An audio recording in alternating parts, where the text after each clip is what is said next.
हनुमानटी आज आम शोभा यात्रा नौचु से दीर्घ वर्ष है आम ग्राम से रही आसूला समस्ते निज निजर शक्ति अनुसार फलमूल दे आसुले से किंतु कार क्षति करे ना तेणु आम भावुलु से आमर हनुमान ज्वलंत प्रतीक हिसाब से आम थिले आम समस्ते पूजा करूँ। आज दुखर विषय मुझे आज गली स्कूल बाड़े लाइट देवाई से शोई अवस्था मुझे देखिली मुझे भाविली बोधे शोची किंतु मुझे देखिए हाथ मारे जो से उठिला ना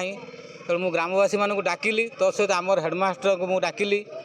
से मृत हो जाता तेणु आम भितर गोटे शोकागोल परिवेश है सहित पूरा आध्यात्मिक चिंताधारा आम ग्रामवासी मन आसी से गाँव जो दीर्घ दिन रहा से कौन सी पिलांकर क्षति करना कि आमर कौन सी कहार क्षति करना सी तार गाँव बुलाबुली करे जहाँ जमी जी दिखती खाए से किसी कहार क्षति करना तेणु आम भाविचु से निश्चित भाव में आमर जो हनुमान मंदिर प्रतिष्ठा करूँ सी बोधे स्वयं अवतार नहीं आसी अल्प दिन भितर से चलीगले आम से स्मृति रखापी जहाँ आमर हिंदू रीति अनुसार कार्यक्रम करूँ ये तो आम हनुमान मंदिर प्रतिष्ठा करूँ खूब अल्प दिन मध्य जीवदान दिज्व बहुत ग्रामवासी मैंने बहुत दुख प्रकाश कर देखो शह शह पिला पाखर वृद्ध समस्ते आसिकी रुंडीभूत होती समस्ते शोक प्रकाश करुँच